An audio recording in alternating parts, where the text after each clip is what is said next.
bienvenidos a esta nueva edición de Entrevistas CNN. En esta oportunidad para hablar de uno de los temas internacionales que ha estado marcando la agenda internacional, incluido nuestro país, la elección del próximo secretario general de las Naciones Unidas, que ha entrado en una fase decisiva. 7 candidatos, entre ellos Michelle Bachelet, que durante estos últimos días se han sometido a este inicio de consultas del Consejo de Seguridad de las Naciones Unidas. Y para conversar respecto de esta etapa, de lo que viene y de varias dudas que hay detrás de este proceso, es que a esta hora vamos a conversar con Martín García Moritán, embajador argentino. Fue representante en Uruguay hasta el año pasado, ex representante permanente de Argentina ante Naciones Unidas entre el 2016 y el 2020, y que por lo demás participó en la votación donde fue elegido Antonio Guterres. Muchas gracias, embajador, por estar con nosotros aquí en CNN Chile.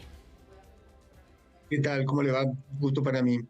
Un gusto para nosotros, por cierto. Partamos en esta entrevista con una de las preguntas que más se repiten por estos días. ¿En qué etapa del proceso está actualmente esta iniciativa para elegir al próximo secretario general de las Naciones Unidas? Se habla de estos straw polls. ¿Qué es exactamente? ¿Es una votación? ¿Es una consulta? Si nos pudiera contar más detalles.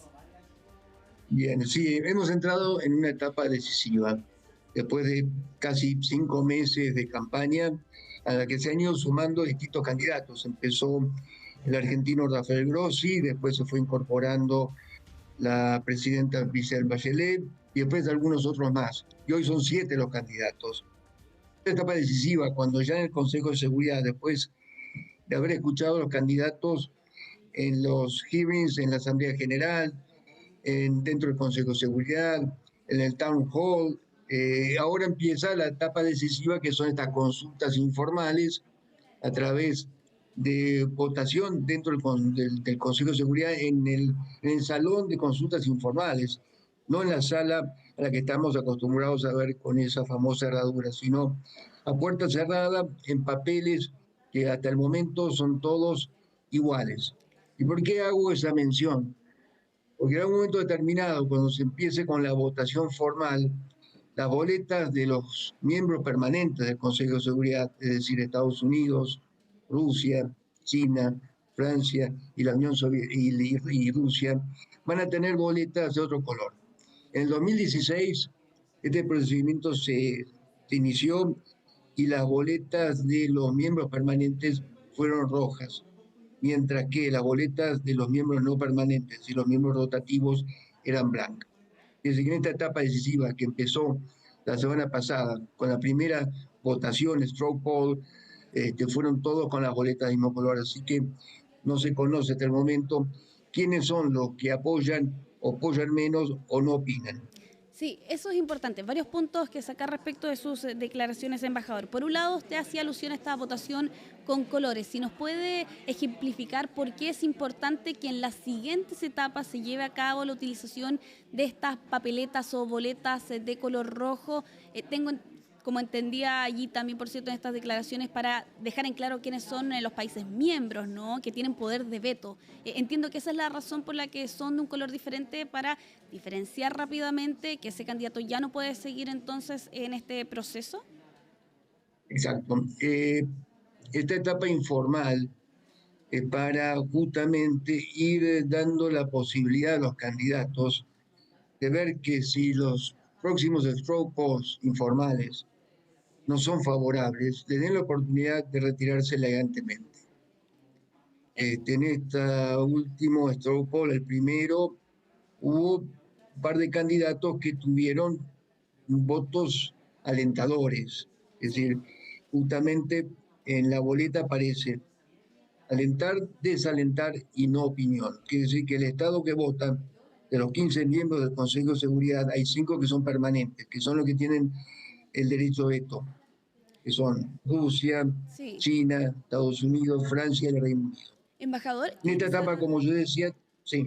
No, sí, y en esa misma línea, respecto de estas informaciones que circulan a puerta cerrada, pero que trascienden respecto de la realización de este proceso, ¿qué tan confiables son esas informaciones que hablan de favoritos en esta etapa del proceso? ¿Debemos confiar en que los candidatos que suenan como favoritos muy probablemente dentro de los primeros dos pueda convertirse efectivamente en el próximo secretario o secretaria de las Naciones Unidas a final de este proceso? Todavía es muy temprano, a mi entender, para hablar de favoritos. En el straw poll del otro día, la que sacó más votos alentadores fue Rebeca Greenspan. En segundo lugar fue Caroline Rodríguez. Y en tercer lugar, Rafael Grossi. Todos muy cerca uno de otro. Por lo tanto, hubo varios que prefirieron no opinar. Todos tuvieron a un grado de aliento y desaliento. Mm. Ha sido parejo. A medida que nos vayamos acercando a los siguientes straw polls, ya veremos qué candidatos son los favoritos. Posiblemente el siguiente straw poll va a ser el 21 de agosto, es lo que informalmente he escuchado. Embajador, Es decir, que a lo mejor a partir del 21 de agosto veremos cuál es la tendencia. Embajador, y respecto de cómo lo vivió usted durante la elección de Antonio Guterres, el actual secretario general de las Naciones Unidas, ¿se parece al proceso o Antonio Guterres, por el contrario, sumó un favoritismo bastante grande desde el principio o se definió más al final? Guterres siempre tuvo muchos votos a favor.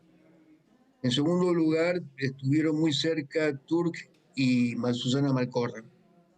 Es decir, hubo 6 sesiones, 5 informales y una formal, que fue la última, la sexta. Siempre Antonio Guterres encabezó las preferencias. Entonces, al final de este proceso, estuvieron todos muy parejos, porque Susana Malcorra tuvo un voto en contra. Ya estamos hablando del proceso ya formal, Claro. en la sexta votación, que duró desde fines de julio hasta principios de octubre, ese proceso en 2016. Y en este caso Perdón, podemos... sí, 2016. Y en este caso podemos esperar plazos similares, es decir, para octubre probablemente podríamos tener algún nombre ya decidido. Ojalá pudiera decirle, pero vamos a ver. Yo creo que son todos candidatos muy parejos. Por lo pronto, la mayoría son de la misma región, Sí. de Latinoamérica. Salvo 2 africanos, el resto son todos latinoamericanos. Embajador, ¿y qué Eh, ocurre con la posibilidad de que aparezcan nuevos nombres? Por ejemplo, había sonado Gianni Infantino, el presidente de la FIFA. ¿Lo ve factible que pueda primero surgir un nombre nuevo en medio de este proceso que ya está comenzando a más paso firme? Pero también la otra pregunta es si cree que Gianni Infantino podría eventualmente sumarse a esta carrera. ¿Cómo lo ve usted? Está abierto para que cualquiera se pueda sumar, pero lo veo difícil. Yo creo que es el turno de América Latina. Nosotros, la región ha tenido un solo secretario general.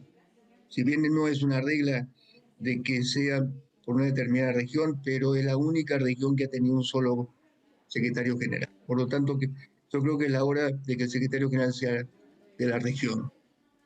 En esta oportunidad tenemos 7 candidatos, 5 de la región y 2 africanos. África ya ha tenido 2 secretarios generales, por lo tanto, todo me hace pensar y afirmar casi que va a ser latinoamericano o latinoamericana.